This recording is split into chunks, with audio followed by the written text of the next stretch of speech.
Sir आपने बच्चों को प्रमाण पत्र दिए हैं, किस संबंध में बच्चों को प्रमाण पत्र दिए गए आपके द्वारा? ये बड़ी खुशी की बात है कि अपने कन्नौज के अनेक बच्चे गाजियाबाद में एक योग से संबंधित प्रतियोगिता में गए। उन्होंने अच्छा परिणाम वहाँ पे दिया और मुझे बड़ी खुशी है कि मेरे हाथ से उनको प्रमाण पत्र देने का अवसर मुझको मिला। योग का महत्व जितना बताया जाए उतना कम है, पर मैं ज़रूर चाहूँगा कि हम लोग कन्नौज में योग को बढ़ाने के लिए सुबह शाम, विशेषकर सुबह पार्क में और भी ऐसे सार्वजनिक स्थानों पर व्यवस्था करें जहाँ पे लोग फ्री में आएँ और आकर के योग की शिक्षा ग्रहण करें, उससे लाभ उठाएं। मंत्री जी, आज आपके द्वारा समस्याएं सुनी गई हैं, किस तरह से निस्तारण किया गया? बहुत समस्या फरियादी तो बहुत दिखाई दी है। जी, समस्याएं जो मेरे विभाग की उनका निस्तारण निर्णय होता है, जो अन्य विभागों की है उनके लिए अन्य विभागों से निर्देशित किया जाता है, जांच के लिए बताया जाता है, IGRS में एंट्री कराई जाती है। तो लोगों की अपेक्षाएं काफ़ी हैं और सरकार या पूरा सरकारी सिस्टम उन अपेक्षाओं को पूरा भी कर रहा है।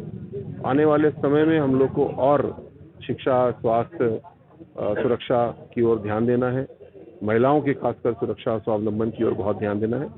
तो मुझे पूरी आशा है कि लोग और संतुष्ट होंगे और जिस प्रकार अभी सभी नागरिकों का आशीर्वाद मिला है भारतीय जनता पार्टी की सरकार को, योगी जी को 5 साल के काम के लिए पुनः 5 साल काम करने का निर्देश दिया गया, हम लोग उस विश्वास पर खरे उतरेंगे। ऐसे कई प्रकरण होते हैं जिसमें कि मैं लोगों को समझाता हूँ कि ये कोर्ट केस के प्रकरण, जैसे कि कोई पैमाइश है, बंटवारा है, तो वो मुझको या किसी अधिकारी को दरखास्त देने से काम नहीं होता है।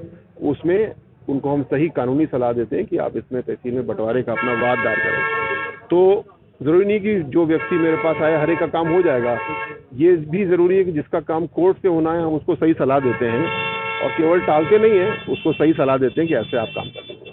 सर जी, हमारा लास्ट सवाल है, क्योंकि बरसात हुई है और सड़कें ज़्यादातर सड़कों में गड्ढे दिखाई दे रहे हैं, लोगों को दिक्कतों का सामना करना। और चुनाव के पहले आप देखते थे जहाँ अगर सड़क वैसी तो तुरंत आप निर्देश देते थे, तो सड़कों का निर्माण का कब चालू होगा? बहुत अच्छा।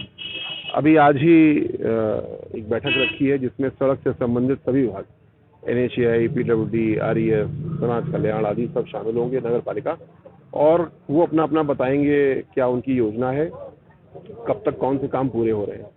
अनेक जनप्रतिनिधि भी इसमें रहेंगे जिससे हम लोग भी बता सकें कि हमारी क्या आवश्यकता है और एक पारदर्शी सरकार की परिकल्पना जो योगी जी ने की है उसके मुताबिक हम लोग कन्नौज की सड़कों को अच्छा करें, जो समस्याएं हैं वो हम उनको हल कराएं और आने वाले समय में इस प्रकार का निर्माण हो या इस प्रकार की मरम्मत हो कि जल्दी सड़कें टूटे ही ना और लंबे समय तक उनको हमें उनकी मीटिंग अभी मैं कर रहा हूँ। और अनेकानेक क्षेत्र से हमारे पास चित्र आए हैं, हमने मंगवाए हैं जहाँ जहाँ पे सड़कें टूटी हैं, कुछ प्रॉब्लम है, ताकि उसको हम लोग प्रमाण समेत दे पाएँ और उसका हल निकाल पाएँ। तो एक सौहार्दपूर्ण माहौल में पारदर्शी तरीके से किस तरीके से काम होना चाहिए, ऐसे काम किया जा रहा है। मंत्री जी, आपके और सांसद जी के सहयोग से एक मानपुर रोड का बजट पास किया गया था, अभी तक उसमें कार्य शुरू नहीं किया गया, क्या उसमें कब तक कार्य? काम उस पर जल्दी शुरू होगा भैया।